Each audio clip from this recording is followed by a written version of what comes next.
The movie is set in 18th century France and revolves around the story of Merteuil, a wealthy widow. At the start of the movie, Merteuil and her friend Madame de Volanges arrive at a holy convent to visit Volanges' 15-year-old daughter, Cécile. Cécile has been raised at the convent to ensure her chastity. While at the holy place, she is to learn to live a life of a pure and virgin girl. After being informed about her mother's visit, she excitedly leaves the choir practice. She then greets her mother and Merteuil. Cécile has heard that her mother is marrying off to a wealthy landlord, so she sneakily confirms this news with her friend-like sister Merteuil. The teenager then asks her to find out the name of her future husband. Merteuil later asks Madame de Volanges about Cécile's future husband, but the Madame refuses to reveal it to her at the request of the future husband himself. She instead asks Merteuil to train her daughter to become a wise girl with proper manners. That evening, Merteuil takes the teenager to an opera and introduces her to a friend, Valmont. He is a womanizer who is famous for his charming ways with women. He flirts with a teenager, so Merteuil takes him outside and clarifies to him that Cécile is under her protection, that he cannot try to woo her.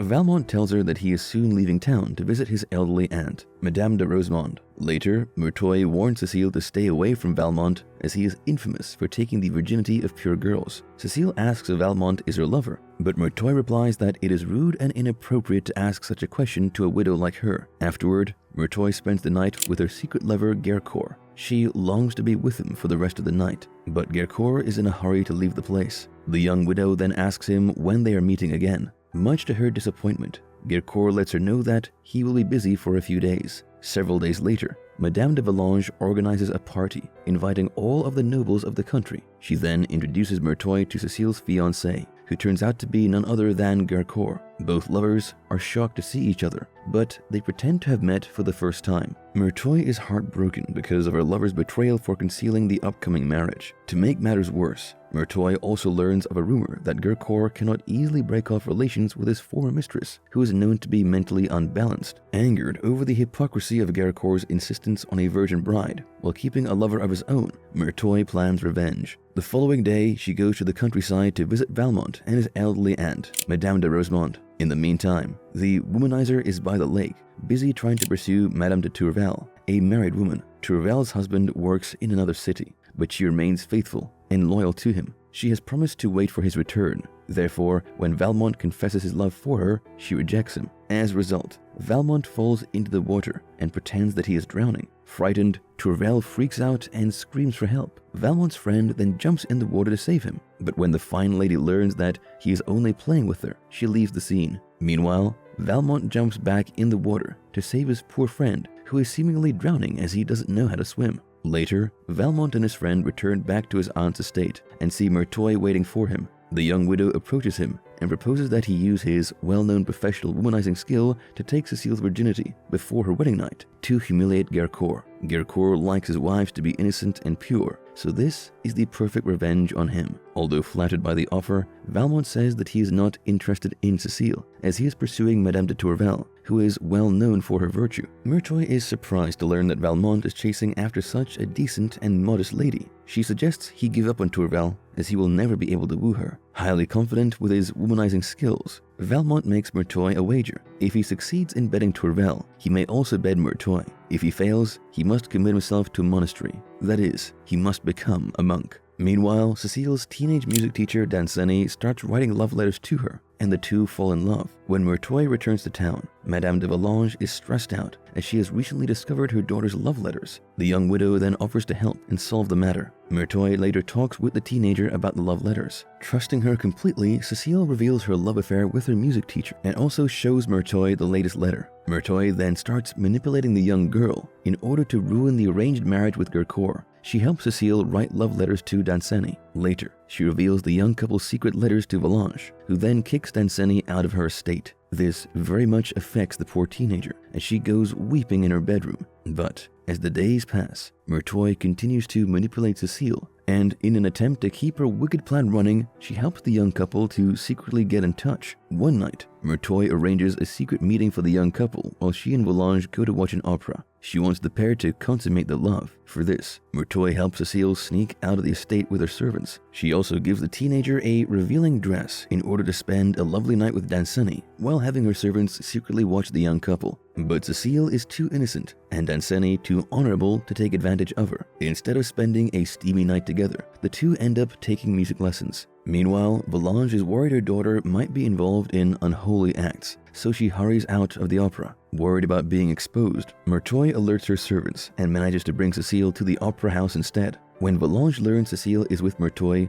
she drops all of her suspicions. Later, she reveals her plan to send Cecile back to the convent until her wedding night. But Murtoy tells her she has better plans, so she takes Cecile on holiday to the country estate, where Valmont had gone to pursue Tourvel. In the meantime, Valmont continues pursuing the fine lady as he invites her on a hunting trip, but unbeknownst to her, he's actually set up a date for them. The womanizer takes her to a garden, where he has his servants make a romantic meal, and also has musicians play for them. Tourvel is touched by his advances, but she refuses to fall for his tricks. She then pulls out a letter from her friend, which reads that Valmont is nothing more than a womanizer, who is infamous for betting the woman he chases after. When Tourvel asks if the letter's claims are true, Valmont surrenders to her, failing to defend himself, but he does let her know that his feelings for her are sincere before leaving the garden. Next, Valmont is surprisingly visited by Murtoy and Cecile at the estate. In the meantime, Danseni applies for Gercourt's regiment. During one practice, unlike other boys, he wields his sword straight towards Gercourt and challenges him to a duel. Gercourt is impressed by the boy's confidence and skills, so he invites him to join his regiment. However, since he knows that Gercourt is the man his lover will wed someday, Danseni rejects the offer and leaves. Back in the countryside, the ladies, including Tourvel, Murtoy, Cecile, and Valmont, spend a lovely afternoon,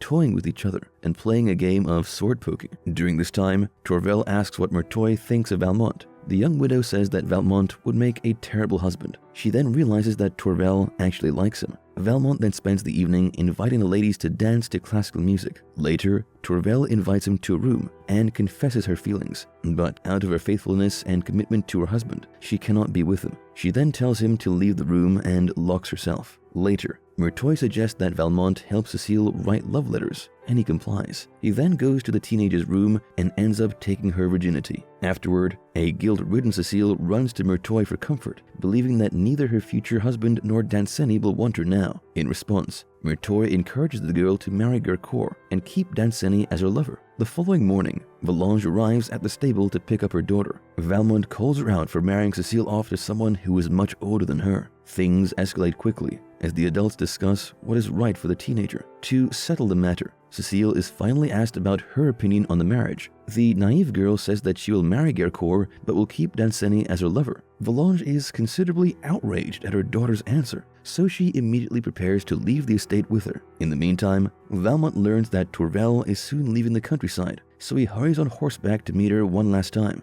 When he arrives at her estate, Tourvel is touched to see him. Despite her many attempts to avoid Valmont, she finally surrenders to her feelings and ends up making love with him. In the morning, she writes to her husband about her new lover, then leaves for the market to prepare a meal. When she returns, Valmont has already fled, leaving behind a goodbye letter for her. In the letter, Valmont says that he made a mistake and only wishes that Tourvel finds the man she truly deserves. Next, Valmont returns to his estate and tells Murtoy that he has won the wager, but the widow refuses to fulfill their bets, causing him to storm out. He even throws Murtoy out of her bath. As revenge, Valmont goes to Cecile and convinces her to write Danseni a letter. In it, she explains that Murtoy convinced her to cast Danseni as her lover instead of marrying him. That night, Valmont's servants inform him that Tourvel is outside, wet in the rain, and begging to be invited in. Seeing her in such a condition, he immediately brings her inside, and they end up spending the night together. However, she leaves silently before he wakes up the next morning. Her loss then makes him realize that he truly cares for her. In the following scene, Valmont goes to Tourvel's residence to find she has reconciled with her husband. Shattered, he simply leaves roses for her on her messy bed and slips out without being seen. The next day, Valmont returns to Murtoy and proposes marriage, saying they would be better off working together than against one another. However, she sadly tells him that any marriage between them could only end in betrayal.